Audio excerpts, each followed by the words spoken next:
Take a look behind the curtain with a real whistleblower and American patriot. Prepare to embrace the uncomfortable truth because this program has no time for comforting lies.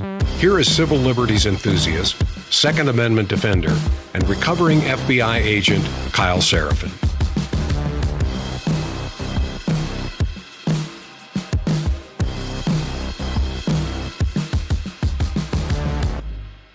Well, hello, my friends. Welcome to the Kyle Seraphin Show for Friday. It is June the 6th, and we are a few seconds late today, but not because we wanted to be, but because after everything was ready to go, we were ready to just start the live stream. Steve Friend disappeared. He just went away and wouldn't come back, and it just showed me an empty chair in my room, which is the overlay. Something said we had no network connection, and that's weird, but we've got him back, so we're going to do a Friendly Friday. And what are we going to talk about today? We're going to talk about billionaire beef. We're going to talk about Elon versus Trump. We're going to, I hate it. Actually, that's going to be the last thing we talk about. So we will do that today because we have to, but there's other stuff going on. There's actually some wins.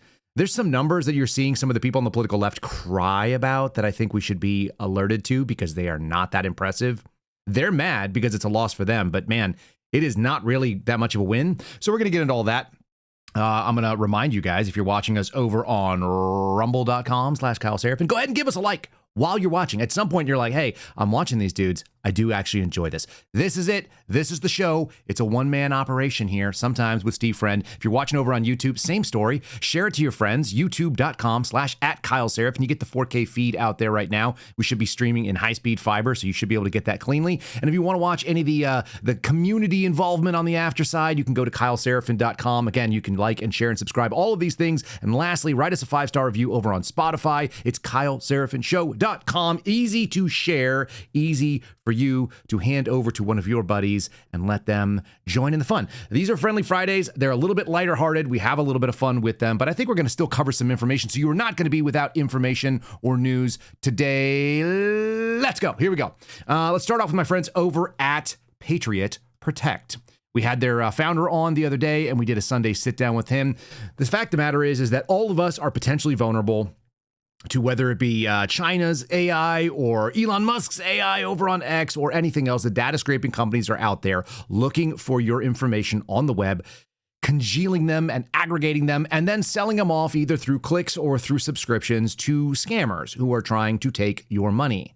They are trying to pretend to be you. They are trying to take the things that you have earned. They're destroying credit records. They're destroying financial futures and so on. They'll hijack your accounts if they can. They'll impersonate you to others. There are even more nefarious ways they can pretend to be someone who is kidnapped. I'm serious, having done this in the FBI. The virtual kidnapping world is strange, but it does exist. All these things you can help protect yourself against them by getting a service like Patriot Protect. It's patriot-protect.com/Kyle. That's the one that we use. Take your name out of the little bundle of leads that they can use to come after you. You don't want your name and your address and your email address and your relatives' names and your work histories and other personal details that you don't need cyber criminals having, whether they live on the Ivory Coast or whether they live in Ohio. Don't have your name in the list of those folks, whether you're using their blackout service or you're dealing with the search and destroy protocol. You sign up one time, you pay a little bit. It's about as much as keeping your porch light on, and you guys can protect yourself. So you're not going to be in the category of the if. Really, we're all in the category of the when. All right. Check them out. Again, it's patriot-protect.com/KYLE. You'll save 15% on the annual subscription. Same one my wife and I use. Link is in the show description below. Let's get into today's Friendly Friday.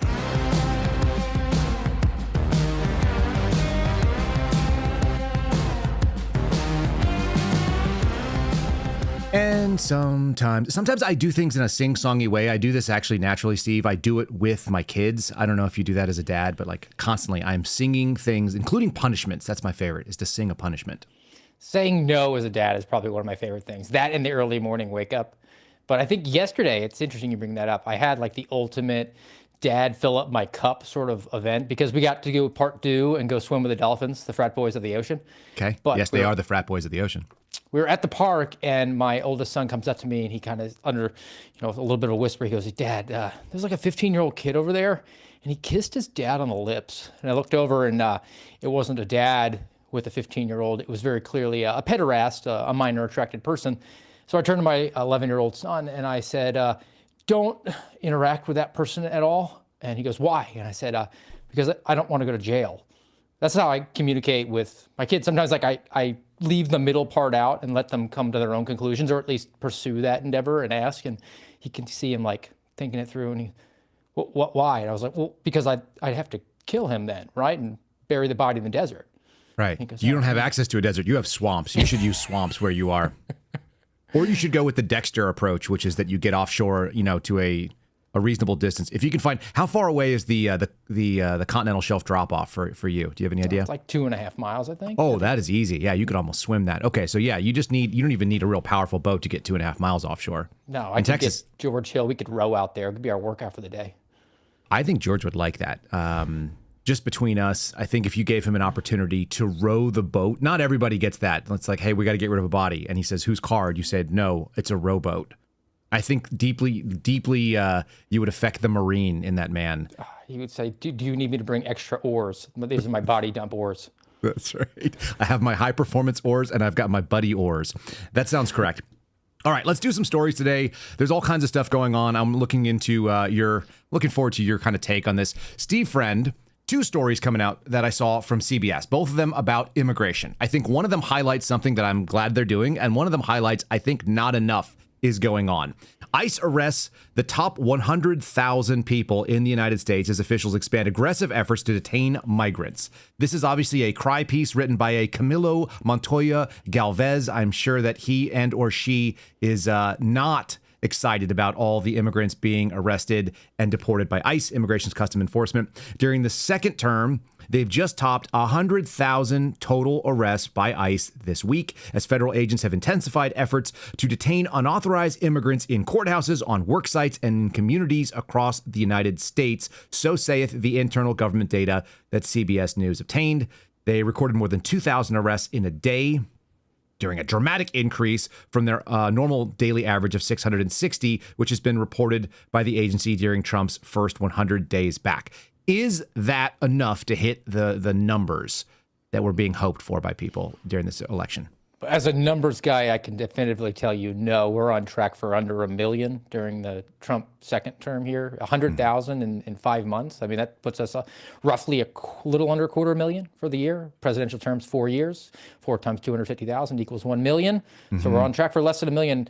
The top 100,000 thing is kind of a head scratcher to me too. Like do they pay a government bureaucrat to rank the top 100,000? Like it's a knowing that what song chart. I mean, like if you were to assume what government people are spending their time doing, that actually is a no-brainer that they would have somebody doing that, even though it's completely useless. It is a place where you do see the political left crying, though, and I do hold this ongoing belief that where the government or where the left-wing establishment, which includes media and government apparatus and others, where they're crying, they are feeling a bite, right? So of all the places that you see them mad about DOD, you see them mad about DHS, with or without Kristi Noem putting on makeup and going on Fox and trying to be a boomer thirst trap. They do actually complain about the movement this way, even though it's less deportations than Obama.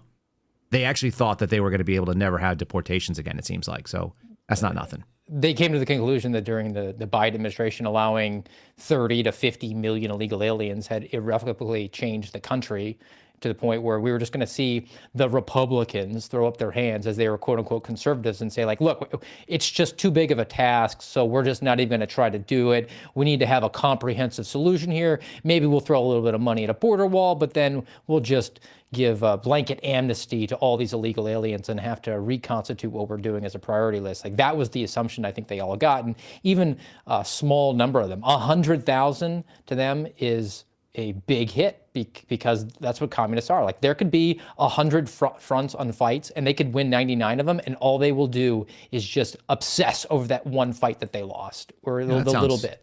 That sounds true. That's where their motivation is. I didn't have this queued up, so I'm going to go grab it right now. You saw the interview yesterday or day before, I guess, Hannity and Dan Bongino, correct? Yes. And one of the things that Dan talked about was what he wanted to accomplish in his first year in that job. I found it quite interesting, and hopefully this is sized properly. I'm doing it on the fly. He was talking about how they wanted to be responsible for ICE arrests. I'm going to come back to you on that once we hear him say it. Yeah, someone asked me that on Special agent in charge conference call the other day. Where do you envision the FBI a year from now? Well, I'll tell you. I'll give you that answer. A year from now, I want the FBI to have played a key role in the deportation of hundreds of thousands of violent criminals from the United States. I want the FBI to have thwarted multiple terror plots that we can't tell you about every day. Sean. All right, let's just leave that right there because that's all I really wanted to hear from him. His first priority of where they want to be in a year is the deportation of hundreds of thousands. How many deportation efforts were you involved in as an FBI agent? 0. And for just credibility's sake, how many years were you an FBI agent? 9. Is that enough years to have an appropriate opinion based on what we've heard from people that are on social media? No, nowhere close. Maybe? Is it maybe? Well, the people on social media say, well, look, you can't speak from a position of authority. Having been inside the 4 walls for any length of time, even if it's a week, I, here in this anonymous X account, can clearly say that you are ill-equipped to answer that. Meanwhile, the deputy director has spent 2.5 months in there, but he knows better. Well, he was a Secret Service guy, which does, 90% executive protection and for some reason also does counterfeiting cases. On top of all of that, how many arrests do you think you chalked up in your 9 years? 150 to 200. Okay. And what would you say is average or common for an FBI agent in a 9-year career? Less. It would be single digits. I mean, if you're getting 1 a year, 5. That's relatively productive. Right. But there's some years that you're not doing a great job at it. So 5. And then some people do none. Oh, the majority do none. Even people who are doing violations that people say are in the FBI's portfolio, things that they're supposed to focus in on, like counterintelligence and counterterrorism. If you're a counterintelligence agent, you could go 20 years and merely be like a high-speed, low-drag guy and never put handcuffs on somebody because that's just not what the repertoire allows. But I think for the most part, people who work in the criminal space, I worked in what was identified as a high-tempo office in Daytona Beach for a year and change, so maybe like 15 months. If you exclude me and my activities, in the 15 months that I was there in a very high-tempo office, we had 1 arrest. That's 8 agents, 1 arrest. We would regularly see weekly emails talking about the arrest that was going to happen in the Washington field office, and there's like 1,000 agents. The arrest, yes. Like you could be We're part looking of for it. volunteers to help because we have to send overwhelming numbers of people, like it's World War Z. I want people to understand that because when you say the numbers. So anyway, I'm just concerned if the FBI is going to focus in and by putting the FBI, all the DHS resources under ICE and Border Patrol and CBP's assets and all the things that they're able to move against. They're also putting DEA agents in the field. We're seeing ATF, which is not a substantial number compared to the Bureau. And they've come up with 100,000. That doesn't seem like the win that we would hope. Particularly when it's people that are walking out of court. People are, this is it's not like like arrest they're by finding appointment. It's not like they're going out there and really doing complex investigations to find them. Okay, so here's the second piece of it. So immigrants at ICE check-ins are being detained, held in the basement of the federal building in Los Angeles. Some of them are being held overnight, God forbid, being processed. I'm sure there are people there with them. It's not like they just threw them in a basement. Have you ever seen anybody that was arrested or taken into custody by the Bureau or any federal authorities that were just left somewhere? Yes, once. Nice. I've only seen it in the show Reacher, where they're like locking a guy up and like chaining him to a chair or a desk, and they're like, "Now we're gonna leave this guy in a cabin somewhere." Like that doesn't happen in real life. I mean, mine wasn't that bad, but it was an agent who did not know what to do, and he took a federal arrestee to a local jail, and then just like shook his hands and was like, "Well, I'm done now." I took the bad guy to jail. Didn't realize that there's an initial appearance, there's a process started, and it was like a month later the jail called and were like, "Are you coming to get him at any point?" Oh no, a month? Yes. Yeah, that's actually a real big problem, probably. Many undocumented immigrants who went to their immigration and customs enforcement check-ins, where they assumed they could safely just live in our country, were taken into federal custody in the federal building in Los Angeles this week. They were brought to a basement and held there, some of them overnight, according to immigration lawyers and family members who are the most reputable source of information. It's unclear how many people were affected, but it could be dozens, per CBS News. Dozens. I mean, dozens. This is going to create a real dent in the DNA, the fabric of our melting pot, if we lose out on a dozen or so violent, vicious, communist, illegal aliens, and they get sent to their country of origin because they're denied a due process, which effectively they were afforded due process. It just didn't come from the court that was overseen by Judge Boasberg, which is what the communists really want. It has to be that. Yeah, you have to give it to the right person. We talked about that yesterday. For those of you who didn't listen, go back and listen to yesterday's show. We'll give you a little bit of an example of like how exactly crazy it is that the judicial selection process just happens to favor the left leaning. Here's a good one right here. This is another story, another one where you hear the left crying about something, which tells me that where there's smoke, there's fire. Maybe I'm just naive, but this is coming from ABC News. Donald Trump doubles down on claims without evidence, of course, Steve Friend, although there is evidence because there is a thing called an autopen. No which editorializing, whatever. Just straight news. We had such a funny little blip about this before we got started, but Donald Trump doubling down on the claims that without evidence that Biden aides illegally used his auto pen. Do you want to do your reflection? I'm just going to give you the screen for a second. Your reflection on a mechanical arm that has to produce a signature. Two thoughts came to mind when I coming up with the idea of an auto pen, which I was aware of since the Obama administration. It was a big deal. One is the story about the United States and the Soviet Union in space race, where the United States was trying to figure out the pen that could defy gravity because you couldn't use the pen in space. And we spent millions of dollars in order to do it. And the Soviets were like, we'll just use a pencil. I mean, that's sort of like a point of pride, America, like, because America, we do things that are impossible when we could just be a little bit smarter. And then secondly, I thought of the movie Armageddon because of the space race, naturally. Right. The question is, would you rather have astronauts and train them to be drillers or drillers and train them to be astronauts? If it's really essential that the president sign something, you can't carry around a laser jet printer and then just run that document off and have him sign it real quick. We have to invest, what, 50, 80, $100 million into a mechanical arm?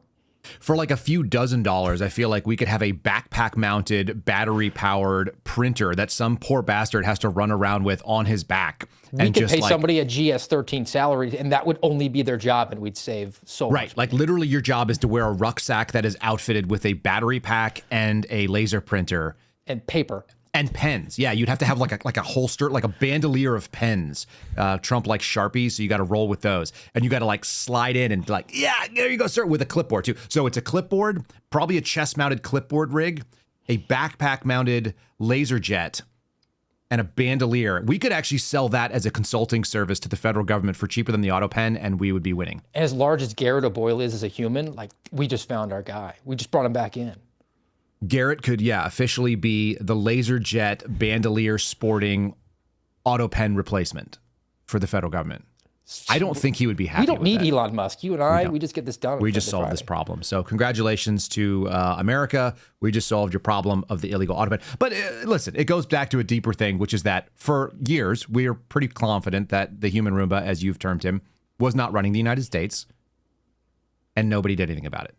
So then the question becomes about, what about fraud? What about some sort of nefarious nature? Where was the Biden crime family selling access to the auto pen if the signature was able to get some sort of policy I don't initiative? think Jill seems like she's a doctor. How dare you? She is a doctor. If somebody goes down on a plane and they say, like, we need a doctor, Dr. Jill will get up and talk to them about community college. Do you remember that meme series? It was like it was a woman who's a doctor of gender studies, and it's like somebody falls off the bike, and they're like, or like she falls over, and it's like, oh my god, my friend's having a heart attack. Is there a doctor? And she's like, I'm a doctor. And he's like, can you help him? And he's like, did you just assume his gender? Technically, lawyers are doctors, right? They're a juris doctorate, juris doctors. so they should call fastest. themselves doctors. That's the least educated doctor when it comes down to it, just by years training. It's quote unquote the biggest scandal maybe in the last 100 years. They put that in air quotes over at ABC to discredit the story that there's some really crazy stuff that just happened. And again, I love the picture of the mechanical arm. I think that the vast majority of Americans who are not Steve Friend and don't look heavily into things like someone says auto pen, you just assume that it's DocuSign because that's what a regular person would do. Yes. Yeah, it's a freaking mechanical arm that mirrors the actual signature of the person because they call it a wet signature. That's a How non-printed. many of these exist? And is this know. entire company, are they? I've seen 4 different models now when I went looking for different, this is a thing. There's a competition for it? Yeah. There's so one dumb. auto pen for one president, unless they're competing, I guess, for, I don't know, like Do you get to BB keep your auto pen? Netanyahu's. Yeah. Do you retire it? Does it go into your presidential Do library? you think the auto pen had to be adapted to have a Sharpie for Donald Trump? It looks like it has these little set screws, so it's not even a fixed specific type of pen. You can choose your pen based on what I'm seeing there. The model of the pen is irrelevant as long as the depth is proper, I think. Did you not sell autopens at some point in your life? I feel yeah. like that's something. You've discovered the thing that I did not do.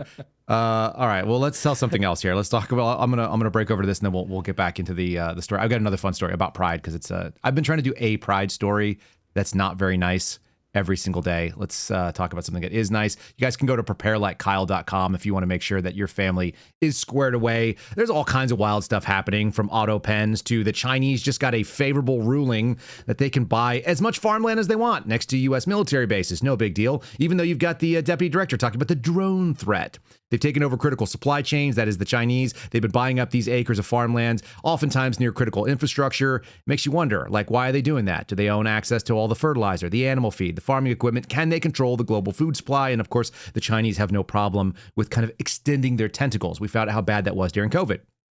We trust My Patriot Supply here at the Seraphin household to be prepared for emergencies, which would be like, I don't know, my kids not being able to eat. It's very hard to get anything done if your kids are starving.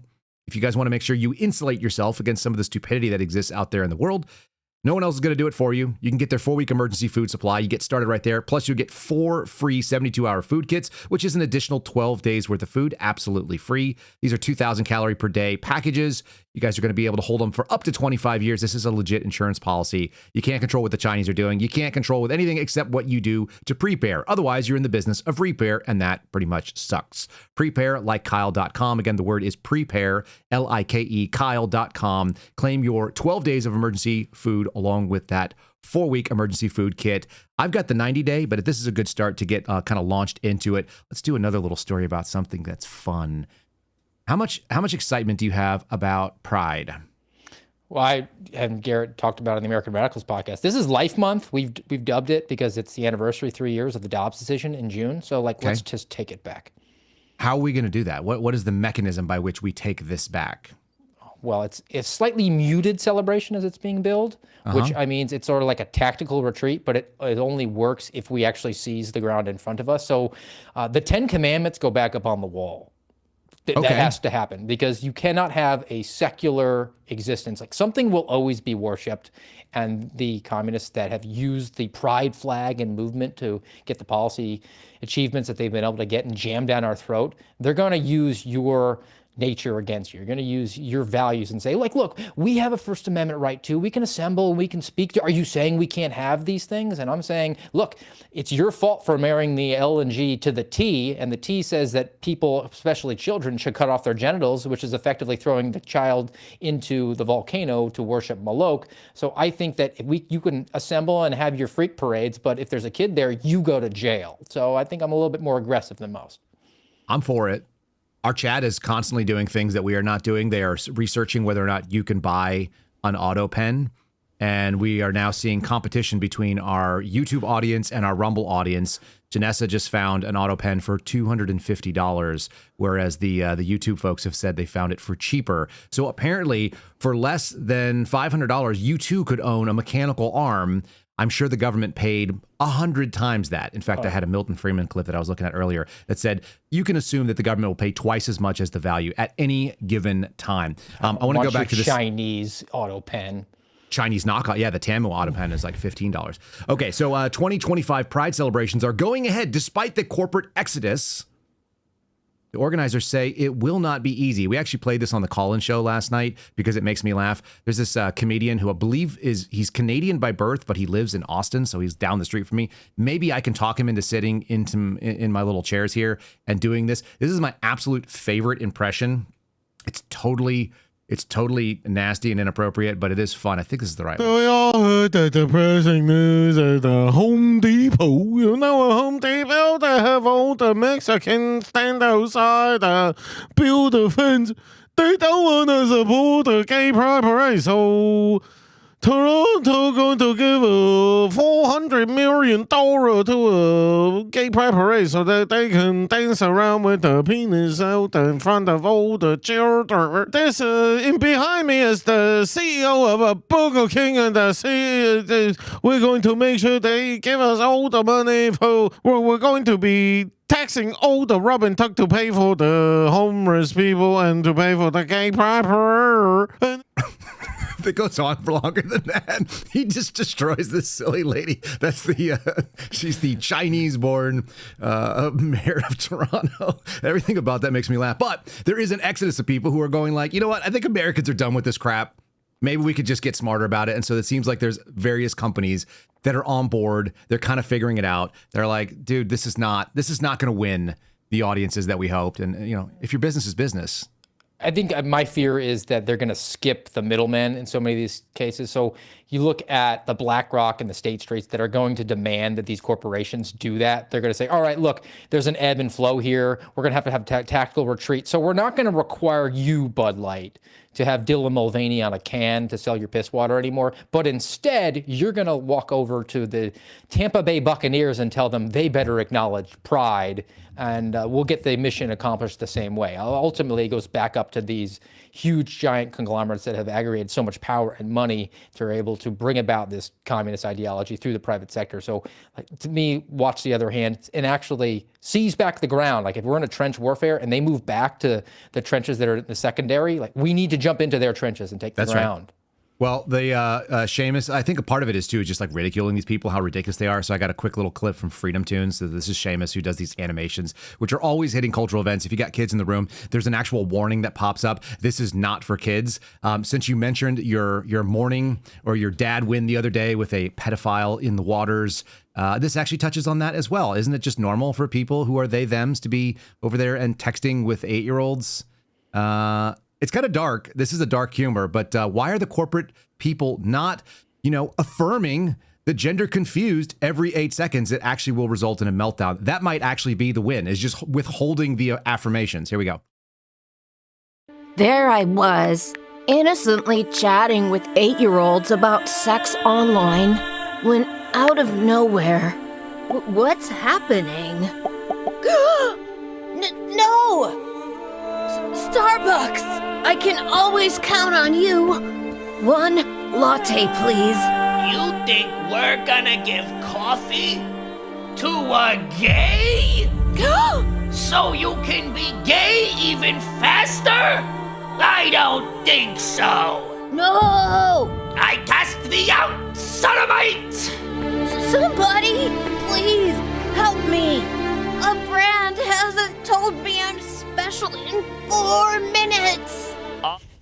There's more to it. It goes on. It's about a 90-second clip. I just wanted to get that much. That has been kind of the attitude for the last couple of years, and it's gotten to the point where everybody has to do it. It's the why don't you wear the ribbon thing that Seinfeld did. It wasn't enough to just say, hey, you do me, and we could all get along. It was like, no, you have to celebrate me. No, you actually have to actively participate in it. No, you have to give up your children for this. And we can't forget that. We can't let them use our values against us. We have to remember, like 15 seconds ago, that was the norm. And at this point, like what's good for the goose is good for the gander. And I'm not saying that we're going to be malicious or vindictive, but at the same time, we have to acknowledge that something will always be worshipped. And it's incumbent on us to seize back the ground that they've ceded in this tactical retreat. It's not completely over at the same time. And they will refit and reallocate where they're going to take it the next time that the political winds shift. And it's going to have to be girding your loins, shall we say, to push back on it. Well, you brought up sodomites. Sorry, not sodomites. You brought up tossing children into the altar and burning them in the fiery volcanoes. This is kind of another one of those things. Probably the quintessential organization that conservatives are very upset about getting government funding is Planned Parenthood. And did I put the wrong headline up? That's even better. I put the wrong headline up on there. So like, it's I should probably. Yeah, why is that sitting there? That's really funny. That has nothing to do with the Planned Parenthood piece. Yeah, I just put the wrong headline in the area. There it is. Let me actually throw it on the screen because I don't want to have the wrong headline, Steve.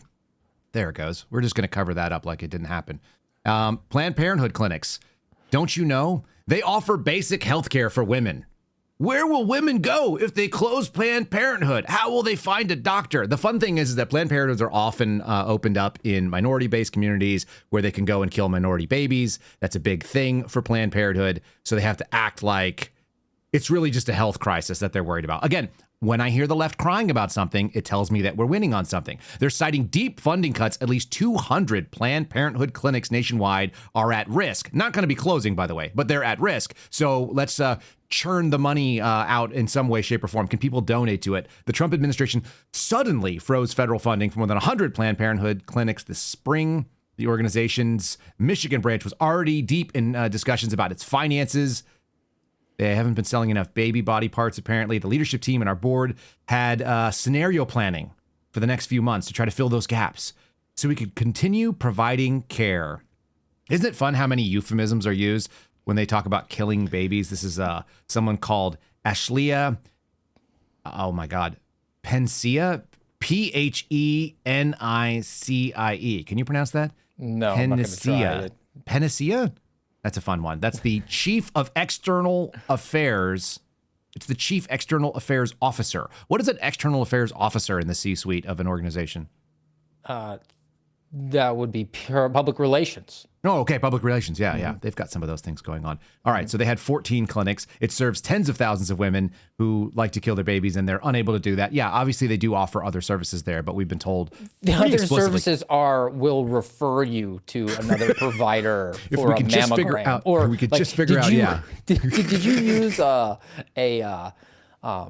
Purell wipe? Well, we're going to itemize that as another medical procedure because we gave you a sanitary napkin. Like that's how they do it in order to bring the total percentage of services, which are just baby murder, down to I guess they say it's a single digit number of the services that they provide, but it's actually that's why Planned Parenthood exists, because they want to snuff out kids as much as possible, because if we're not tossing them into the fires, then we're going to do that because we have to have a good harvest, or at the very least, we will snuff out the people who seemingly are immune to PC culture. Like the kid who says the emperor has no clothes is a kid because he hasn't been indoctrinated in entire culture. At the same time, the kids have to be indoctrinated into the tranny culture, because otherwise they're going to be like my kids and say why is that boy acting like a girl? I'm like, oh no, that's rude to say. That makes everybody uncomfortable. It gives them a case of the bad feelings. They have to snuff that out. Have to. There's no other way.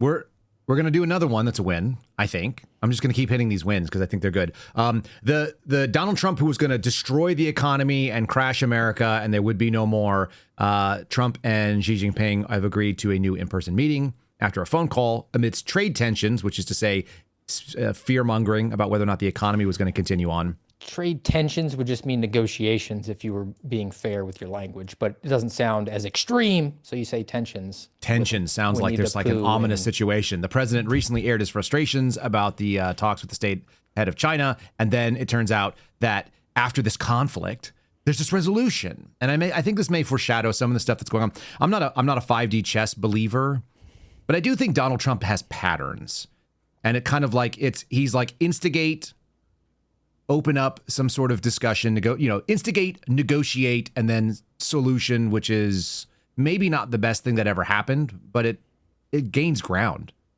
I think that's been his kind of MO for a long time.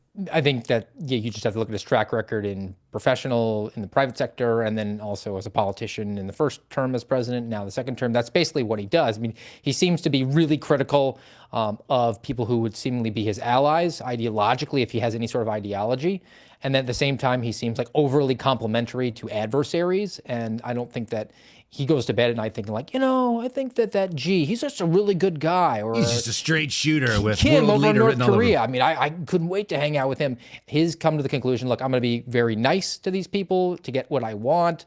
And at the same time, because I get along with the other people who seem to share my ideology, I can be more critical of them because I'm never going to get rid of Mike Johnson's support because he's just a feckless loser eunuch and he has to be MAGA, MAGA, MAGA. So I can insult him and maybe get what I want. I look at it kind of the way that you treat your family. You can do it much more aggressively. And I don't know if this is just an accurate analogy, but it occurred to me while you were saying it. I'm very aggressive with people that are in my family. And I am much nicer to people that I work with that I don't like nearly as much. And I don't think that's necessarily a good thing. I used to watch my dad do that. He was really gentle with his employees who often were dumb. And then he would come home and be really, really aggressive and harsh with us. And was it's demanding. But it's from who, what do you expect of the leader of China? Are you going to get anything from him by being harsh and mean? There's places where you probably have to treat them like toddlers, but I don't know. That kind of instinct doesn't bother me.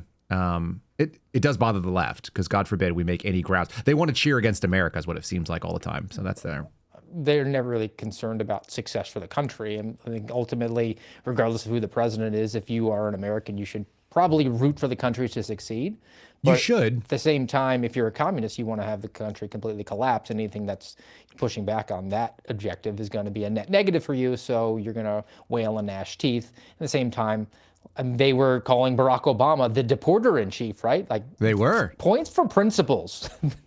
They really wanted to have as many illegals over the border as possible. Regardless of, even punching at their own guy for it. And here's another example. I'm just going to throw this up there too, since we're doing just a bit of news. Supreme Court blocking Mexico, the country Mexico, went to sue our gun manufacturers. And for once, the Supreme Court, like I say for once, because they tend to lean on some things that don't make any bit of sense to me. For once, you've got a Supreme Court that's actually saying, you know what, Mexico, you can't blame the people who make American products for the people that are in your country that are using those products and killing your people. Thank God. Like, this seems like the court ruled unanimously. You know how many times that happens. It's not very common. They ruled unanimously in favor of U.S. gun manufacturers and blocked a liability lawsuit brought by the government of Mexico, which sought to hold countries in the United States that manufacture firearms responsible for the weapons that were trafficked illegally into the country that is south of our borders, and then the use of them by illegal and oftentimes like corrupting criminal cartels. The fact that this even shows up at the Supreme Court. Nailed it. Okay, that's the worst thing that could ever happen. Yes. This should never have been taken up at all. And they should have said, like, yeah, that's the Captain Obvious doctrine. Like, we don't entertain retarded concepts from other countries that have no standing here. So we're done here. We don't need to have a decision. We don't need to have 9 Supreme Court justices waste their time on this. And at the same time, because they're wasting their time on this, they can't prioritize other things that are way more important to us here in America. The iron river of guns that are flowing down to Mexico, a lot of them also being, financed by the American government.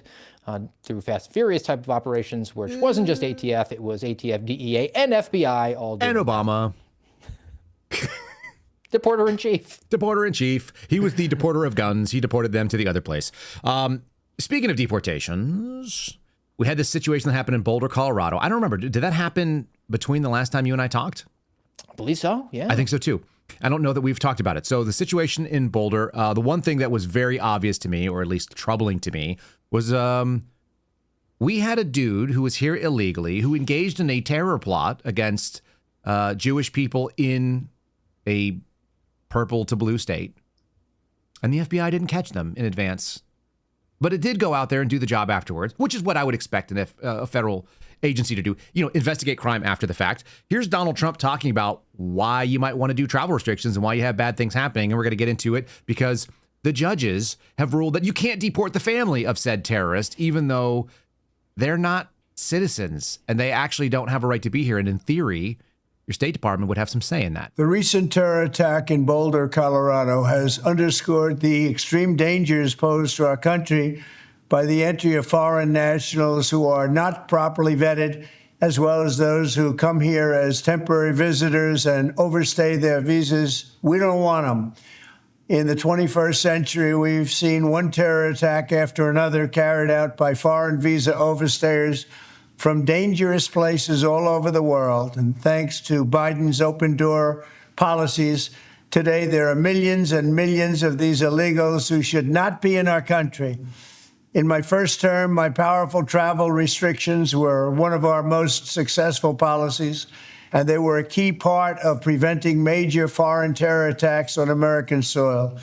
We will not let what happened in Europe happen to America. That's a reasonable statement. I think you can get upset about a lot of things, but you wouldn't be able to do that. Apparently, the family members of this Egyptian-born man, this Egyptian national who came in, were on B1, B2 visas, which I just did a quick little search over here. They're either for business or tourism, but they're temporary, right? And they are meant to last for up to 180 days of a stay, and sometimes they can go a little bit longer than that. They are valid for 10 years. You don't have to use them right away, but you can't come here and live for multiple years in a row. That's just not what they're for. Captain Obvious doctrine, right? Like that's what this means. Like, if you're here, you're visiting our house, we can say, all right, we're done here with this house party. You don't have to go home, but you can't stay here. It's closing time. And the same thing goes for like allowing unfettered access and travel to our country. Like, you don't have a right to just come to America because you want to. The same as the Mexican government doesn't have a right to sue gun manufacturers in America. for their own citizens' doesn't actions. Exist Can we do it like Bruce Wayne does it in the first the Batman? What is it like? Is it Batman? The Dark Knight Rises, or I don't know, whatever the first Christian Bale version where he's walking around and he like pretends to be drunk to get all the people out of his house so that the Batman League Begins. of Shadows, yes. Yeah, Batman Begins. That's right. So the League of Shadows doesn't like kill off all of the people that are the wealthy people of Gotham. The apple has They fallen get out, very far from the tree, Mr. Yes, like get out, just leave. Like that stuff. Yeah, well, let's just do that. Here's a little question about that on CNN. I love it when the left immediately, knee-jerk reaction, they want to read a judge. And I'm not as interested in what Abby or Scott Jennings is talking about. I'm interested in the findings from the judge, which apparently means we have to rule based on compassion, which has nothing to do with law. I don't hear a single law. It's about feelings. It always is with the left. Let me just read for you, Scott, and then you can respond what the attorney for the family said. Punishing individuals, including children as young as 4 years old, for the purported actions of their relatives is a feature of medieval justice systems or police state dictatorships, not democracies. Is this family in the country legally or not? Actually, I'm not sure. I think they may not be. I'm not sure. And obviously in the household, you have extreme radicalism, and that has now led to the literal burning of American citizens on the streets of this country in a clear act of domestic terrorism. Like, isn't that the only thing that really matters? Is like, do you have a right to be here? Mm-hmm. It doesn't matter if dad engaged in a terrorist Why is it a attack. medieval torture and punishment device to send you back to the country from whence you came when you are not from this country and you have no right to be in this country? And we're not putting you on the rack. We're putting you on an airplane that'll probably have an in-flight meal, and you can go home. Listen, if we sent Steve Friend and family, we spent you and your boys and your wife to, I don't know, Italy, and you were touring around, and then you became incensed at the nastiness of the Roman culture that brought forth Italy, and you decided that you were going to engage in an attack, and you started knocking off the penises of all the Roman statues because of you were so incensed. I don't know why this is your crime, but that's your crime. And we decided we were going to deport Steve Friend from Italy. The Italian government says, no more. You shall not touch Leonardo's fine works. We're sending Steve Friend back home. And then the Italian government would, of course, or the Italian press would cry because your boys were also sent home with you. Right? Or they would cry because we're separating families, right? God that's forbid. the way it happens. What planet are we living on where that's the move that they go to? I don't get it. I really don't get it. It blows my mind. I can't figure it out.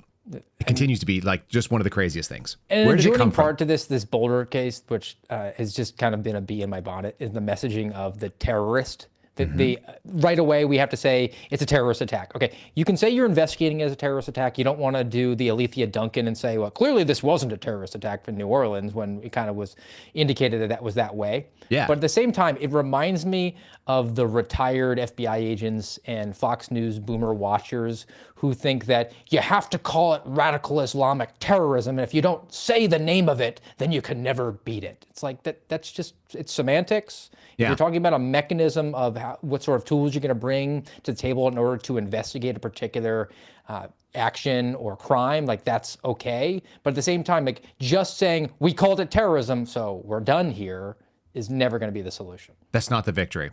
I suspect that the people that made this happen were feminists, your favorite people, left-wing sort of ideologues that have corrupted even minds of men and made them sort of bow to their ideology. And I had a little video clip that I found this morning that made me think about it, and it leads into some of the other stuff we're going to talk about. We're eventually going to talk about billionaire beef, but I just don't think it's that important, and I'll show you why in a moment. Let's do something about your favorite, the worst people in America. She calls America evil. From her iPhone while sipping Starbucks, on an airplane, with Wi-Fi, while watching TV. She drinks oat milk because regular milk makes her feel colonial. She got 8 COVID shots, still caught it, and blamed the unvaccinated waiter. She has a Ukraine flag in her bio. She thinks Ukraine is a clothing brand.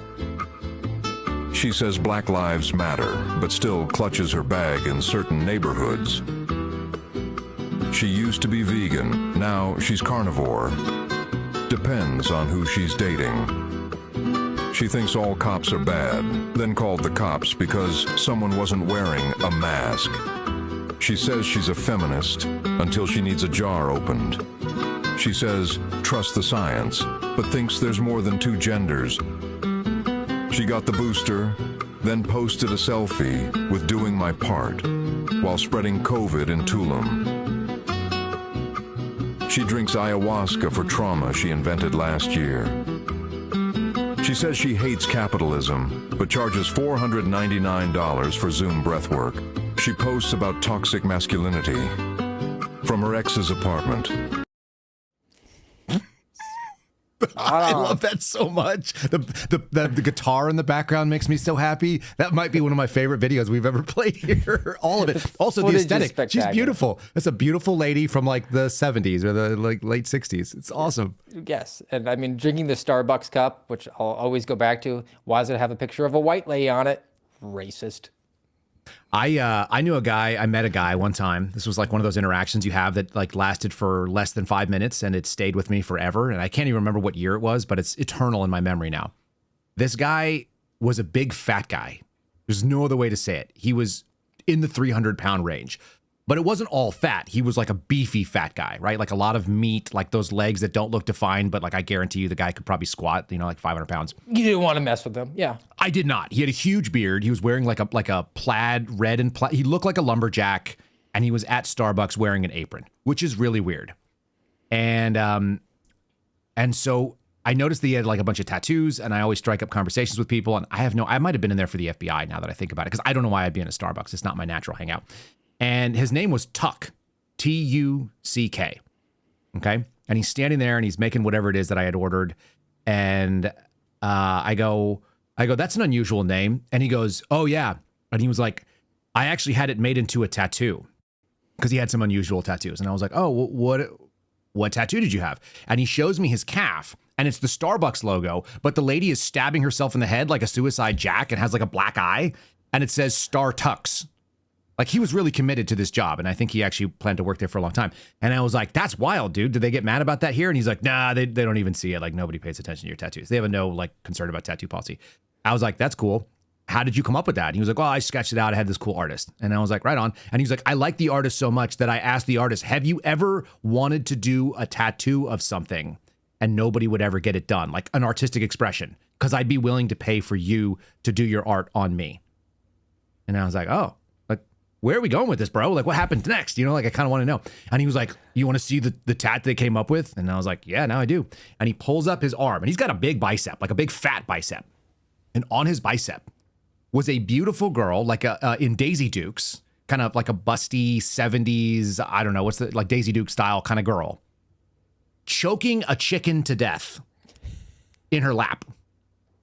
And that was it. No words, no explanation. I was like, what does it mean? And he was like, sometimes you just got to choke that chicken, bro. It's like, thanks for the coffee, Tuck. Tuck has some interesting life decisions.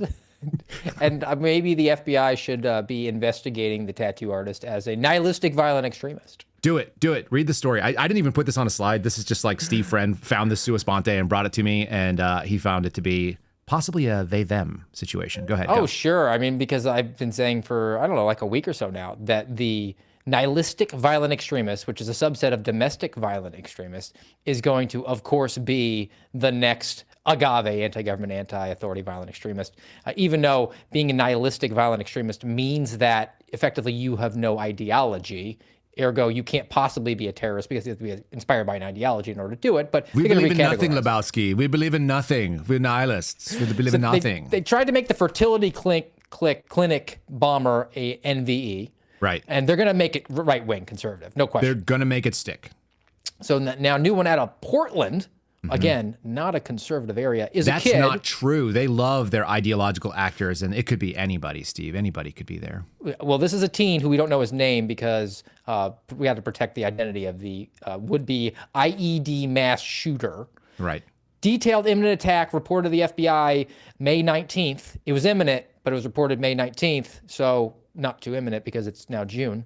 Immediately, the FBI began working with partners to identify the suspect responsible for the threat. He was identified the next day, juvenile. He shared a nihilistic, violent extremist ideology and planned his chats online that he was going to do this vicious, vile, horrible attack, which probably not going to be friendly with this kid. But at the same time, mostly because he didn't do it, though. This is like Gerardo Boyle telling us about the person that they had to go. There was a school shooting that was planned on a day and it didn't happen. And then like 3 weeks later, they went and interviewed the guy. about the school shooting that didn't happen. This is where it comes into the Kyle Seraphin expertise. Suspect was placed under court-authorized surveillance for public safety concerns. So that only means that there was some kind of a electronics. Because you don't need, as you well know, you don't need any sort of court order to go and follow somebody. So they either put a tracker on a car, which would require a warrant at this point, or they got involved in, more likely than not, maybe one of those FISAs that we keep hearing about that has nothing to, even though this guy apparently doesn't have any foreign ideology, this is what happens when you start creeping your intel agency and you give them a tool and they can't find a way not to use it. All right, here's where we bring in the pride, because it's still there, folks. Good. The suspect demonstrated the intent and means to carry out their plan. Yeah, it could be just the writer doesn't know how to write. That's all. Yeah, it is a government writer, so they could be retarded, but I would lean more towards it's a they, them, which included the precise details, a map of a mall, route the shooter would take if ultimately this dude was going to do a shooting and bring people out with an IED and then wind up killing himself. So under arrest. That sounds like something that they, them might conceive of, like a tactically sound military plan, but maybe only if they had like an FBI undercover friend who could help them along. Somebody online who was reaching out to them between the hours of 8 and 5, Monday through Friday. Yeah. Now, are you... We'll ask about emergency FISAs and what that might keep somebody up at night doing in a minute. I want to press on. I want to get to the beef. Can we do the beef for a little bit, and then we'll go and we'll do some fun things about the FBI thing. So the beef is, if you guys are not aware, the culmination of the prediction of this guy that I like. What do they call Thomas Massey when he predicts things? Oh, he's the Nostradamus? Nostradamus. That's what I thought we were going to get. Here's Nostradamus. This is on, I think, March 25th, rather. That's March of this year. So going back now 2 months and change. Here we go. That's the real untold story here. And I think we may be on a collision course. Like, I think there's 3 cars coming together at an intersection, and they don't realize they're going to hit. And one of them is Congress, with Mike Johnson driving, is in one of these cars. Trump, obviously, is one of these cars. Maybe he's the train. And then there's another car, which is DOGE. And I don't think Elon Musk is going to suffer these fools once he finds out how foolish they are or duplicitous they are. You don't land rockets backwards. You don't get cars to drive themselves on the interstate by ignoring the fools that you're working with. Uh-oh. So what was this whole thing? This is 5 days ago. Donald Trump released this over on True Social and shared that he was really pleased with this guy, Elon. Elon Musk has given me his complete and total endorsement. I will create a government efficiency commission tasked with conducting a complete financial and performance audit of the entire federal government and making recommendations for drastic reforms. As the first order of business, this commission will develop an action plan to totally eliminate fraud and improper payments within 6 months. This is an order creating and implementing the Department of Governmental Efficiency, known as DOGE. That's a big one. I have created the brand new Department of Government Efficiency. DOGE. Perhaps you've heard of it. Okay, it goes on. It's like a 3-minute video of Trump praising and a kind of a compilation of the greatest hits of Trump and Elon combining. And then you have this headline from CNN. Allies tried to broker a Trump-Musk peace. The Epstein files allegations complicate things. Let me give it to people real short. Donald Trump basically got pissy with Elon. Elon said, don't pass the big, beautiful bill because it sucks. It's full of government spending. And then Elon was like, Trump's in the Epstein files. That's the short version of it. Now, if Trump was in the Epstein files and we had 4 years of Joe Biden, autopen Joe, hanging out in the White House, any chance that was not leaked? Go. Oh, no. It would be a selective leak, of course. Okay. Right. It wouldn't be everybody, because I'm sure there's Democrats that would be involved as well. Yes. But do you think there's any possibility that they would have been able to not highlight that? I mean, you're weighing two sort of thought processes. Like, is the Trump derangement syndrome so strong that they could not resist to do that? Or do they hold it back in reserve in the off chance that he somehow tiptoes through the raindrops of all the felony indictments and assassination attempts, becomes president again, and maybe they could deep state pull the strings a little bit in order to step on your ability to operate as a chief executive, and then maybe pull the strings back on your FBI director. There's a lot of maybes there. All of that falls short when shot in the face was on the possibilities. Shot in the face failed. So, a successful assassination attempt where he was able to get a headshot successfully through. Right. Then you'd think that like the Epstein file dump would be the next thing on here. Anyway, this is causing a lot of fun for the people on the left. Let them play with this. I have a theory. I actually don't necessarily think that this is like 5D, 4D, 3D, or even any like 2D chess, but it could still be just like the MO of Donald Trump to just kind of pick a fight and then it doesn't really matter because conflict and all media is good media. He does seem to kind of operate with that space. So here's Jake Tapper trying to be funny. This is making all the lefties laugh. They're talking about Donald Trump and Elon again, though, and I hadn't heard that in a little bit. I heard them crying about immigration and judges and a bunch of other nonsense, and not this. So maybe this is just a spotlight remover. Who gets you in the divorce, Trump or Elon? Let me just tell you what every Republican is doing. I have here's where we are today. We're literally, heads are in the garbage can right now. That's the state of everybody I know at the moment. Not going to lie, it's an ugly day. You hate it when your friends are fighting. I continue to believe that their partnership last year saved America, and I also continue to believe their goals are not mutually exclusive. Trump needs to pass his agenda, which this bill is his agenda. It's what he ran on. Elon wants to save America from going bankrupt, which they can also do if the Republicans in Congress and everybody works together. All of these things can happen. When fights get personal, though, it means the enemy is advancing. Abby. Is that a bag for you to breathe into? No, this is what. Okay. I'll be pouring this in my Newsnight mug tonight. Oh, Lord. Pepto-Bismol is what we all need here in the Republican Party. I thought it was some Jack Daniels. They might need that, too. I'm just, first of all, I just want to, I know that we have our differences here sometimes, but if you could give me a little dispensation for the next hour and not be. So dumb. It's all theater. You know what? The only thing that clip achieved for me though is that I actually now know what Abby Phillips' show is called. It's called Newsnight. I didn't know that. I didn't know that until I saw the mug. So good on you, Scott Jennings. You just branded something I didn't know.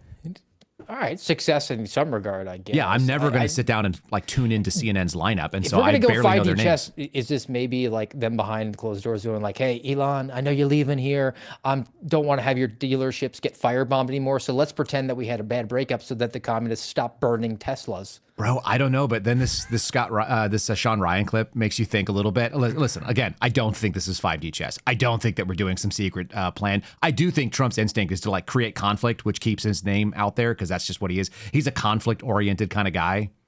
Here's Megyn Kelly. I never really understood when the Trump-Megyn Kelly feud went away because I do remember it being really public and ugly. She was bleeding out of other places. Yeah. Exactly. Here she is talking to Sean Ryan. Also, I don't really trust Megyn Kelly because she's super polished and her entire existence is like trying to be a conservative, but I don't know who her husband is, and apparently her husband must be raising their kids, and you can't be doing the thing that she does with the number of hours it takes to do that and still be like a regular mom. So that's not a conservative position for me. That's just me talking. She's not my favorite, but this is an interesting thing to think about. And it was really crazy, so crazy, Sean, because I walked out, we agreed, like, we're good. And the last thing he said to me before I walked out of Trump Tower was, Megyn, it's not such a good thing if they're not talking about us. Thoughts? I think that's always been Donald Trump's MO, right? He's talked at length about seeing his name in the newspaper for the first time and the impact that had on him. Like it's like he's been chasing that dragon for his entire life. And now as the president, he gets talked about all the time. It's a tough high to hit, right? And how do you go beyond that? Well, I don't know. I'll feud with the richest human who's ever existed, who gave me his complete endorsement. His fealty was expressed to me. I'm clearly over him. We're together, we're going to save it, but mostly it's going to be me, but also we're going to be using his ideas and we're going to doge it up. Yeah, that thing. I don't know. At the end of the day, I think it's dumb. I think it'll be over in a little bit. And that I had not thought the idea of maybe we get Tesla dealerships off the ugly map. I think Elon probably was legitimately frustrated, as is rightly so. I think that Nostradamus is probably closer to correct. That doesn't mean that this is not like a fake blow up, and I don't think you're going to find a Trump in the Epstein files. Let me throw one more. This is not a Nostradamus. This is Steve at Real Steve Friend throwing this out there. I predicted that at the beginning of this year that there would be some pressure brought to bear on the FBI director to go after somebody who was within Trump's ecosystem, right? To create friction between the FBI director and the president of the United States, like almost like a Jeff Sessions pressure of like, hey, you got to do this Bob Mueller thing. is there going to be pressure on Bongino, Patel, to bring some sort of investigation into Elon Musk now? Well, they were crying about it earlier, so that's certainly true. Okay, so that brings up a little bit of, and I didn't know we were going to segue to this, but I grabbed these clips out of Vince's show yesterday. I have never actually sat and watched Vince's show. Full disclosure, I like Vince Colonnese. I think he's a nice guy. I think he's a good radio broadcaster. I don't know if he's a great podcaster because it is a different thing. We talked about that last night on our call-in show. It's a different skill set to be able to do live radio. You have like very fixed breaks and so on and so forth. Doing long form like what we do right now is a different animal altogether, and it's an acquired skill that you have to kind of pick up, even if you have the other tools like talking into a microphone in general. That being said, Tom Fitton seems like he's seen enough when it comes to the FBI. What I did see in this kind of clip, which was one of our listeners actually alerted me to it, said, hey, you might want to go pull that and go take a look into it. So I did. I follow a lot of advice that you guys give, even if I don't always give credit. Tom Fitton sitting with Vince Colonnese is really awkward and uncomfortable, but like in a way that I find amusing. First of all, their audio sucks. I don't know who's over there mixing it, but somebody needs to boost the audio because it is really, really low and they have a crap job of mixing that. And that was actually called out by one of our listeners in my comment section. They were like, dude, I used to do TV. I used to do audio. Their audio sucks. So I've boosted and amplified a professional podcast to be able to make it audible. Tom Fitton is essentially saying the FBI is terrible. It cannot be trusted. There's scumbags within. It should be shut down. And Vince Colonnese, who is now paid by the guy who left all his job in life and still owns the podcast that pays him, went off to go be FBI deputy director. And Deputy Dan, aka Dash Bongino, like that scenario is you now have cheerleader Vince, which is a really awful position because he's always been a fair guy and I don't think he has a choice anymore. You have to cheerlead when the guy who runs the FBI is cutting your paychecks. So that's awkward. Here's our first little clip of it. I'll get your reactions in between. I got about 3 or 4 of these. And if I were the president, I would just have a separate investigative prosecutorial unit outside the FBI and Justice Department. I know Dan and Cash probably want to get into some of this as to what the FBI did in the past. Yeah. I don't think the FBI can investigate the FBI and the DOJ, especially on lawfare. They're compromised and conflicted, and we kind of just need to get it done. It was last year they tried to destroy our republic by jailing our president. Yes. And I'm not seeing any urgency. At the top of this program, I played, perhaps you've seen the clip of Dan on Hannity last night. Which one? And he said, I can't get ahead of what the Justice Department is doing right now on that issue, so I really can't give you more answers on this. But I'm not seeing any evidence that they're actually doing a criminal investigation of that cabal. And if they were, I think we'd see evidence. The cabal would be screaming about it. And I'm sorry, I don't think all of this is being done in secret. I don't think it's being done. I think they're kind of circling around the issues. There may be some prosecutions, but I just don't see the comprehensive. Well, we know comprehensive reform and oversight and prosecution. We know that the mortgage fraud case against Letitia James is real, and and I'm sorry, it has been. They keep on saying it's only been 3 months or 4 months. Actually, that's a long time. It's a long time, and to build a case, it's a long time to not do anything publicly. Okay, so you know what? Don't worry about what I say. Steve, what do you say listening to that? All right, first takeaway, when Vince references how I played a clip from Bongino's hit on Fox, and Tom Fitton immediately says, which one? Because it's been 3 weeks and we've seen 4 big-time Fox hits by these guys, as opposed to doing their damn job, which is what we want them to do. We don't want to be here in the situation where we're having to criticize these guys who we vouch for and we're rooting for to do the things. But instead we hear, I got a team on that. A team of who, sir? A team of the people that immediately surrounded you the second you got there and said, oh, we're so glad that you're here because we can tell you about all the problems that existed that we didn't raise the alarm bells about because we just couldn't. Because at the end of the day, we did what the American people really want them per the director. They should really just follow orders. That's the nature of the people who are there. And they're going to show you the secret rooms. So the presupposition is that now they're on Team America, or they're going to show you the secret room, Hogan's Alley style, that they want you to see to distract you to think that at any moment, unless you're briefed up the 20 hours or 22 hours a day that you're in the office surrounded by the 4 walls because you're super stressed out because you're away from your family now and all you have is this job and you sacrifice so much, unless you're briefed up at all times on this, even though you have no direction of any investigative actions going on, that bomb's going to go off. And they're stressing you out, and they're doing the exact thing that Quantico does, the FBI Training Academy does to new agents who don't know their ass from a hole in the wall when it comes to law enforcement, and they think that they are going to have a ninja drop out of the ceiling, and it creates that training card and it burns them out. They're doing the same thing to Dan Bongino and Kash Patel right now. This is something that I had not thought. This is why Steve Friend is so valuable, folks, when he comes on our program, because he often introduces novel things that we both experienced. And the minute he said it, the ninja out of the ceiling is a joke that goes on at Quantico. It's a fundamentally universal FBI agent Hogan's Alley training experience. They create these unbelievable scenarios that are legitimately unbelievable. You're going to go do an interview at a landlord's house, right? And this is one of those scenarios. I'm sure we're giving something away. You're going to go do an interview at a landlord's house who used to rent out an apartment to a violent felon who's on the run, trying to get background information on whether or not they might know the guy's next known address. And while you're interviewing this person in a completely voluntary, non-threatening way, the scenario is supposed to progress that the landlord and the violent felon who's a fugitive actually decided to come live with said landlord, knocks on the door, rolls into the house. That person is like 6'5" and 350 in my scenario, a huge person, like Andre the Giant huge. And then the landlord tries to grab a shotgun to try to like liberate their friend, the violent felon, from two armed federal agents that are there to do the interview. That was completely no big deal. That's the scenarios they put on you. Or they legitimately have houses with built-in secret container, like swing-out Murphy walls, where you go and you clear a room, and then a guy comes out of the back of the room that you just cleared that was empty, but there's a secret compartment, which I've seen in zero houses in all the search warrants I've done. You've ever found a secret room like that? No, I haven't found a secret, like Abbott and Costello hold that ghost room that you pull down the lamp and the door swings around.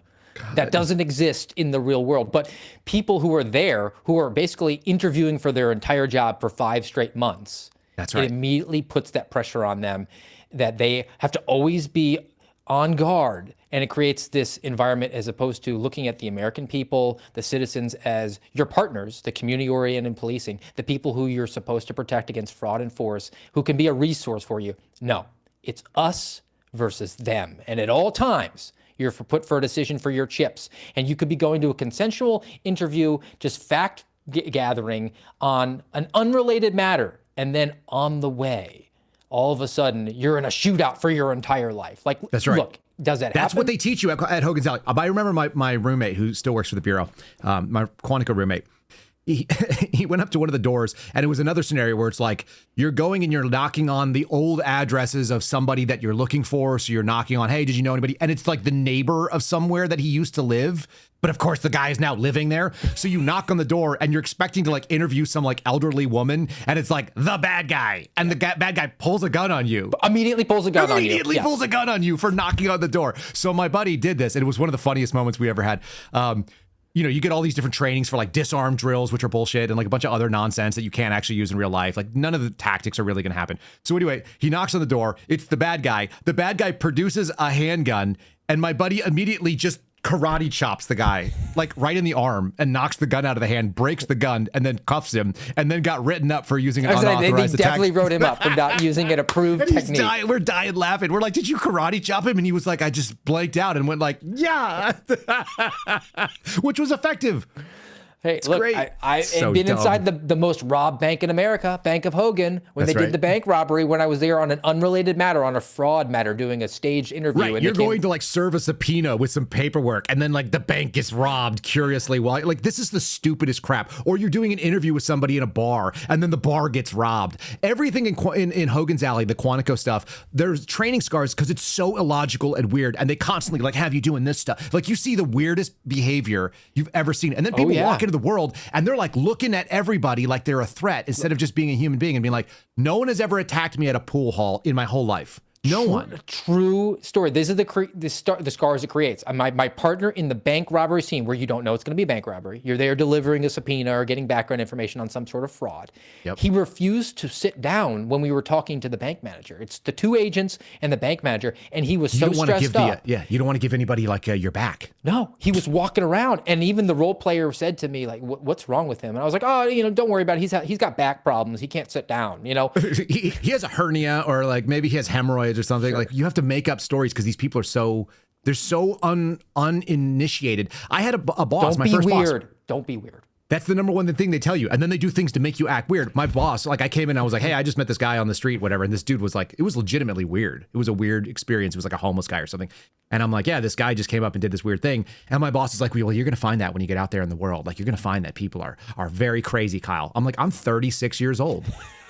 Dude, I used to do outside sales. I was the weird guy. I've been on an ambulance, sweetheart, like lady who works in an office that used to be an FBI, intel analyst and then became an FBI agent indoors doing counterintelligence in Washington, D.C. Listen, don't know the clientele who are buying auto pens, ma'am. Yeah, you have no idea like what kind of crazy I have seen. Like, I had a guy grab me in Austin while I was jogging with one of my dudes who's a PJ. We're out jogging after he graduated from pararescue. Just got his hat, and we're out doing a jogging tour of Austin while, by the way, I was eating a baguette. You would have been really proud. I had it like a samurai sword in my back, in like a little camelback. So I'm jogging and like eating this. And this homeless guy jumps out and just like accosts us, broad daylight. He jumps out of a bar like alcove on 6th Street in Austin, which is a really unexpected thing at like, 11 o'clock in the morning. And he pops out and he just goes, he said like the three craziest things, and I'm going to have to try to remember them. I'm doing them in the moment here. He goes, where's my, he said, find my car, call my wife. You're my lawyer. And then he went back into the alcove, and my buddy and I were like, which one of us is the lawyer? And I was like, I'm calling his wife. So like, I think that's you. And he was like, oh yeah, that makes sense. Like, people do weird stuff. And if you're an FBI agent, you probably have never had that experience. Like, new FBI agents are young, and if they haven't been cops, if they haven't been in the military, if they were just an attorney who went to law school and they pop up, now they go tell Dan Bongino that something's going to blow up every single minute. And Dan apparently believes that because he's now getting read into the secret information in the files. I actually have another video clip. I'm gonna give us a breather. You ready for this? This is more Tom Fitton dropping truth. I call this Tom Fitton dropping bombs. And I don't trust the FBI and DOJ to be able to do it, because they're going to have to investigate themselves if they seriously want to get it done. Who in the FBI was involved in the raid on Trump's home? Right. Who's going to investigate the FBI's involvement? Yes. Who in the DOJ was involved?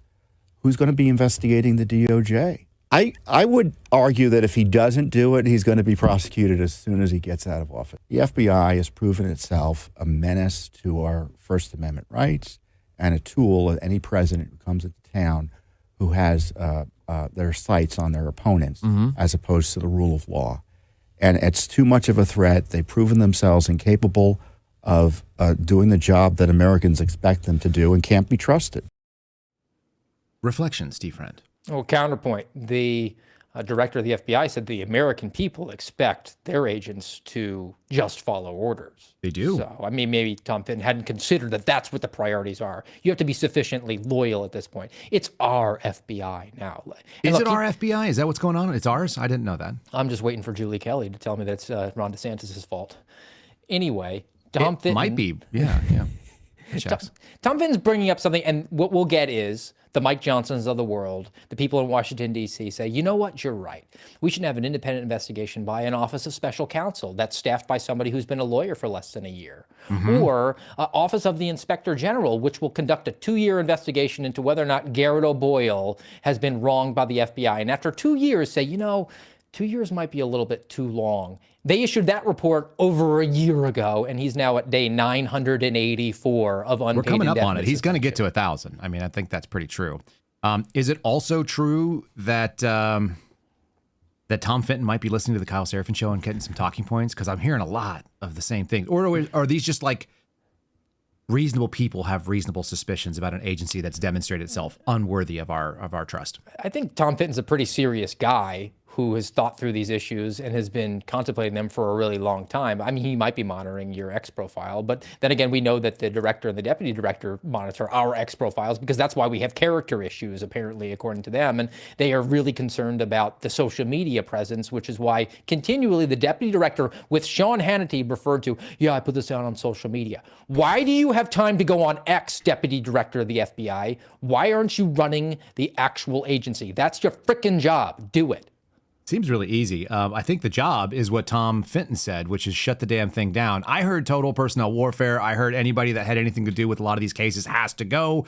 Here's what happens when you have a cheerleader trying to stop it, and you got Tom Fenton just dropping some hard bombs on here. This is the shut it down clip. Yeah, and also, like, one of the things we've discovered already through, both Cash and Dan, who I am sincerely grateful for in that role. I mean, if there's anybody who's going to be there who I'd have any kind of confidence in, it's those two. I agree. And they say right up front, you've been hearing from Dan lately, he repeated it last night, that they're finding rooms full of information that was meant to be concealed. So what that means is that they still have a huge active problem inside of the Bureau that they're tackling in the midst of trying to keep the country safe. This is why you need outsiders to come in and do the audits. Dan can't do it all on his own. No. I mean, Dan highlights all the work he's doing on other law enforcement matters, and I think it kind of takes pressure off of them.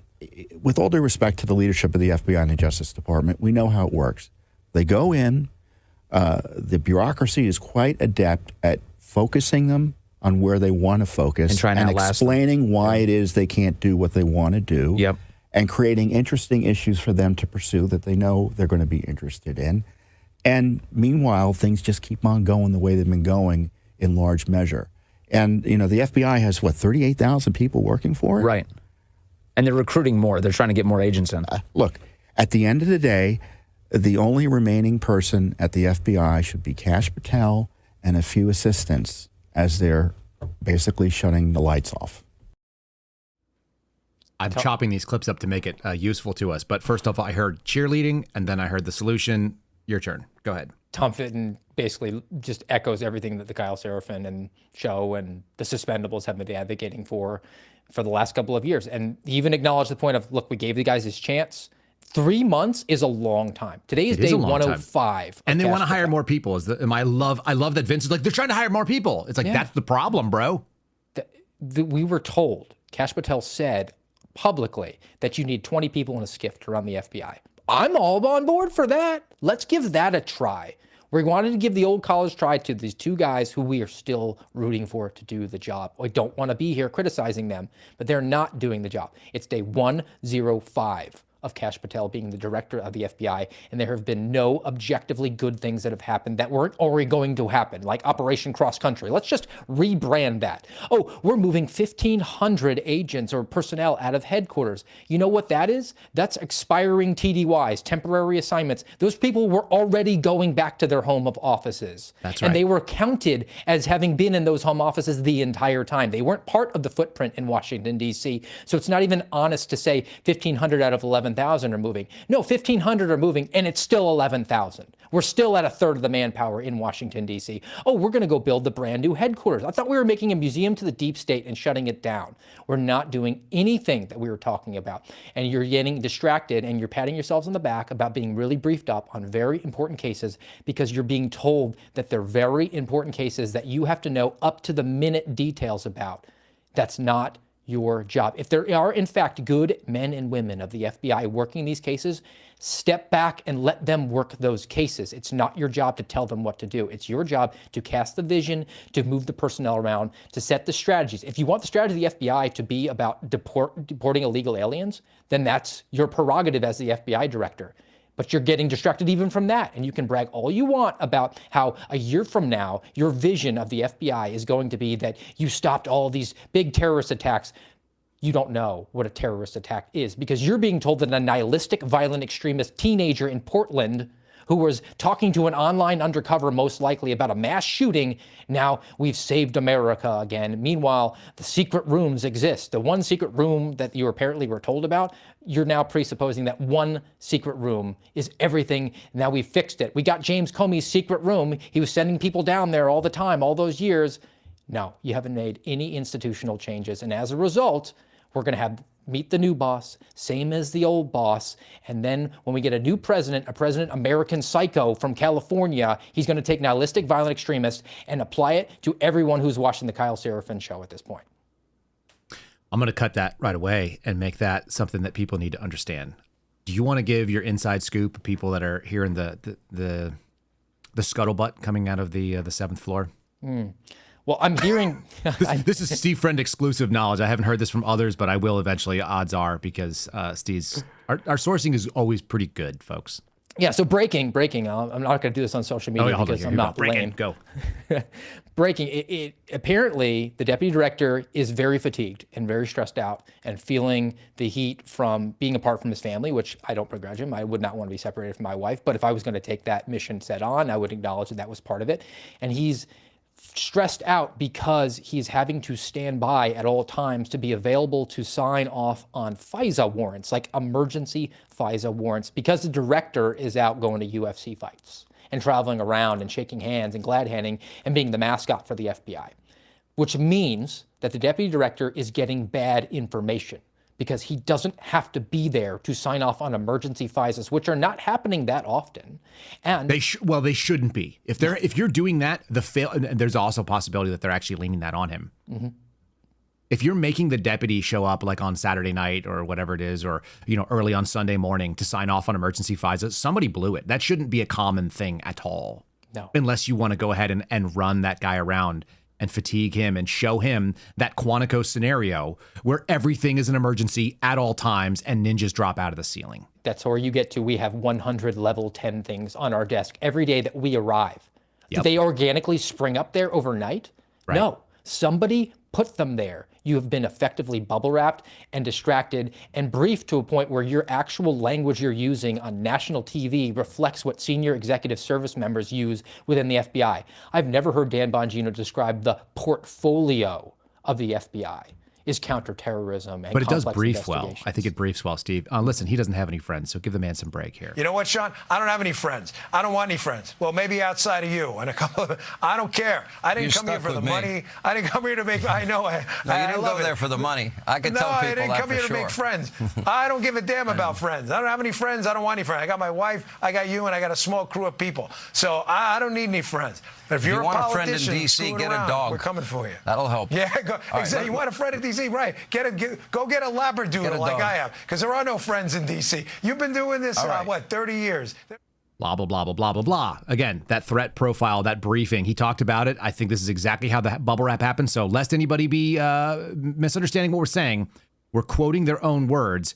He said they're getting the brief, and the brief is at any moment something terrible could happen. Yes? Yeah, and that would lead you to lose sleep and be stressed out and say, hey, look, I might have bit off more than I could chew because I don't know how this organization works. And if at any point I'm going to be found out, then I'm kind of a fraud. Maybe that's like the sort of sense that you have in yourself, maybe doubts in yourself, because look, Dan Bongino's never been in the FBI. He's an outsider who now has taken the reins in that position that has always been held by an insider. Somebody who might have been a climber, not really an investigator, but at the very least knew how the organization operated. It's completely novel and new to him. So he's putting the trust into people to tell him things, and those are the wrong people.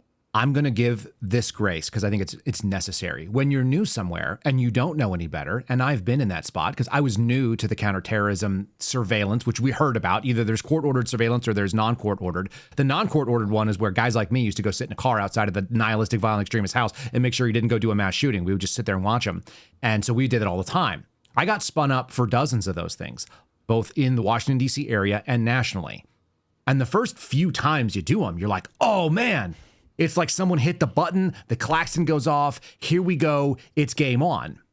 Okay, and I was lucky enough to have this guy that both of us know, his name's Producer Phil, who kind of sat me down like an old dog might, because he had a lot more experience in that. He'd been doing it for years and had gone away and done something else and then come back after years of experience in this program. And it's kind of like when the bat sound goes off and the young recruit, like grabs a gun, throws a radio into the radio holster, like everything gets going, like checks the comms or whatever, and is getting ready to run out the door, looks over and finds out that his partner is like tying his shoe and folding up his newspaper and, draining the last kind of sip of his cup of coffee, texting his wife, hey, I'm going to head out. And the young guy's like, oh my God, like why? And the answer is they've done this before. So does Kyle Seraphin have access to the director's briefing? Absolutely not. Do you have director access? I don't think you do, right? No. You haven't been read in on what the president gets briefed in on threats every day. No. But what I do know is the type of people that do those briefings, because we've met them and we've worked with them, and they're fundamentally unserious they-thems.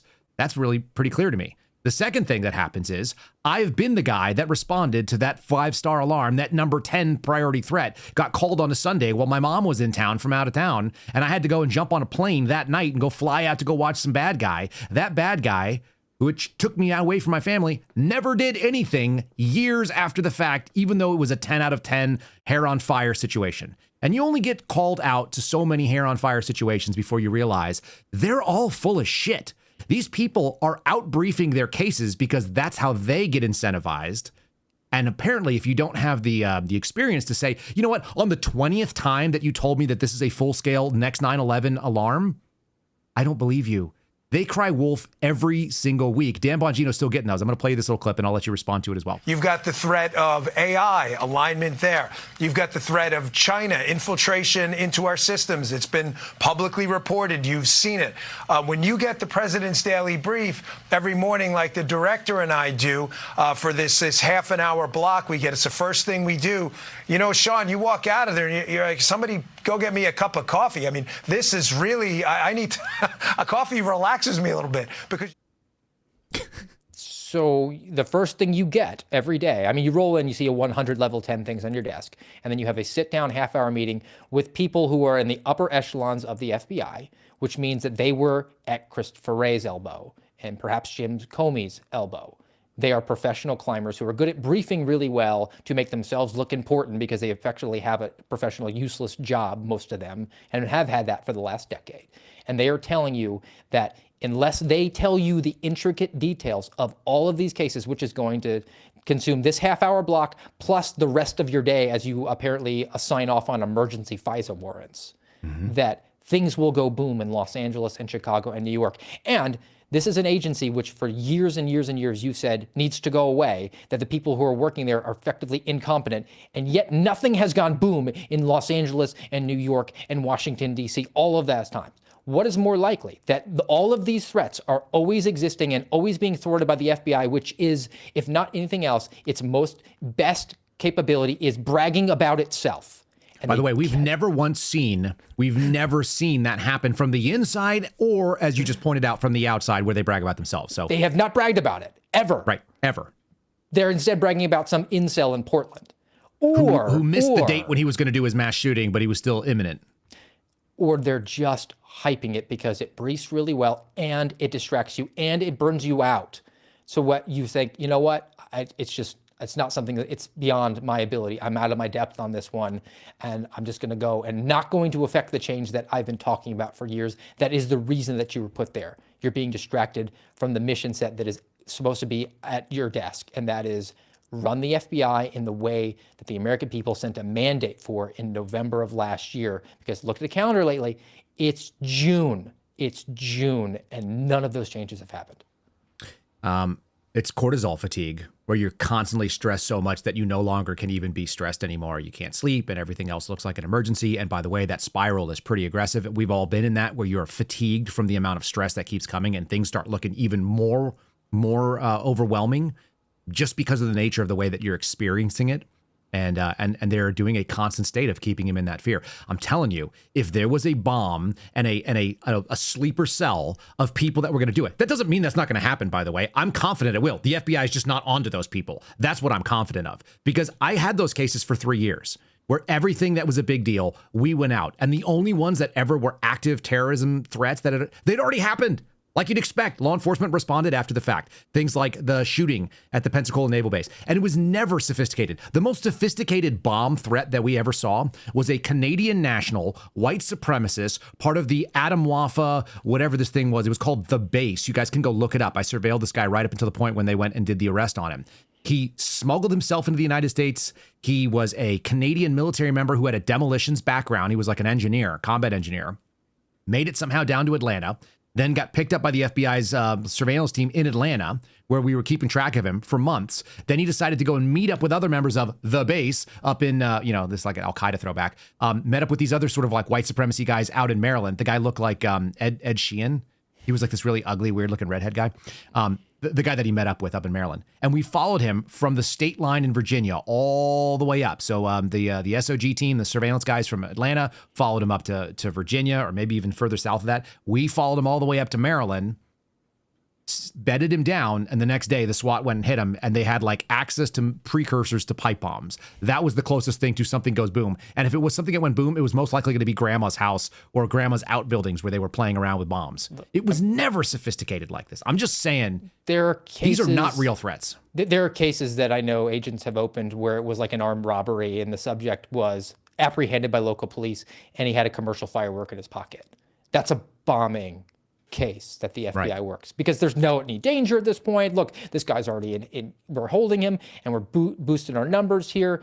Those are the types of cases, that or the entrapments, because they're finding these people who are emotionally disturbed and laying out the breadcrumbs for them so that they can have the big splashy headline when they make the arrest. When in essence, the true threats out there, they don't know about, because we don't do pre-crime. It's a impossibility. Like there's a reason it's a Philip K. Dick novel / Tom 50s. Cruise movie. That's right. Yeah, it should be the lesson. All right, we've beaten this thing to death. Folks, go out there and just know that for all you're hearing, be a skeptic. Listen, you don't have to take what we said as gospel, and I don't encourage you to do that. I would just ask you to think, like, do you think that somebody who's new at a job and is getting snowed in by people who you shouldn't trust, who he told you that he didn't trust right up until he did, does that make any sense to you? Steve, what do you got coming up on the American Radicals this Saturday? American Radicals tomorrow on rumble.com/amradpod, 10:30 Saturday. Join Garrett O'Boyle and myself. We're doing Saturday Grab Bag. We're talking a lot about how these tech bros are basically trying to pivot away from the cell phone culture and give us all the mark of the beast, which should get Garrett really fired up. So it'll be entertaining. Enjoy it, as always, guys, on a friendly Friday here in the Kyle Seraphin Show. Have a great weekend, and we'll see you again next week. Thanks, buddy. It's good seeing you. We'll do a palate cleanse as you disappear, something kind of lighthearted. Before we do that, since we're talking about Garrett O'Boyle, why don't you guys check out our merch store, which is my friend Garrett's little online shop. If you guys want to buy any of the merch that has his stuff on there, if you want to support the family, the O'Boyles, the-suspendables.com. I think Garrett is the labor. His wife is the brains behind the operation. She's the owner. That's how it has to work since he's still an indefinitely suspended FBI agent. It's the-suspendables.com if you want to see the shirts or the mugs or anything else that they've got over there, the pins and so on. We haven't talked about them in quite a long time. You can still use my name for a discount. I think it's like 10% off. Use Kyle. I don't get any proceeds out of that, but we do want to let him know that he's still out there. All right, let's do a little palate cleanse here. We might as well. These are just some dogs that are talking to each other. If dogs could talk, would they be yelling at each other about Tony and Ezekiel like my call-in show people thinks? Or would they just be having like regular conversations like people? Maybe just regular conversations. These are a couple just dog things, lighthearted stuff to go into the weekend. Hey, look, I know you're sorry for what you did, and I'm sorry for barking at you, but just remember, man, next time you chew up one of their shoes, let them know you did it. I got in trouble for that, okay? I love you. You know what I'm saying? You're my brother. Cheer up. Let's go. I just pooped in the kitchen, bro. We gotta go. Wake up. Okay. Get up. I'm up. Get up. Stop. Get up. Stop. Get up. Stop! I told you stop. You told me to wake you up, though. But you ain't have to hit me. Hey, dog, can you watch your tail, man? Your tail. Hey, man, your tail, man. It's going crazy, man. You know what's out there, man? Oh, to bite your leg off for that, man. No. Look, I told you stop looking at me. I'm not playing with you. Ow. Oh. I'm not vicious. You know, you always mess with me. I'm not vicious. Stop. So you supposed to be my new brother. I really want to bite you right now, but they seem to love you. They told me to show you around, so I'm gonna show you something. I'm gonna show you this ass whooping. I'm gonna whoop you if you don't get out this house. Wow. And then he tried to run away and he dropped his ball, bro. All right, I'm gonna go to the room and count to 3. You hide. Okay. Oh, you too stupid to find me right here. 1, 2, 3. Here I come. You under this blanket, ain't you? No, I'm not. Yes, you are. I don't know why that's dumb, but it made me happy. It's the weekend. Hope you guys have a good one. God bless you. Look forward to seeing you again on Monday, or if you join us for the Sunday sit down. We should, if I can get it all edited properly, we should have Tim Kennedy on the Sunday sit down, which will be good times. We have some audio issues that were my fault because I blew it. Anyhow, I'll look forward to seeing you guys for that, and I'll send some teasers out on the social media. So follow us everywhere. Like this video. Subscribe where you can. Like I said, God bless you. Have a great one. Thanks for listening to the Kyle Seraphin Show, streamed live weekdays on rumble.com/Kyle Seraphin. Follow Kyle on Twitter, Truth Social, and Instagram @Kyle Seraphin.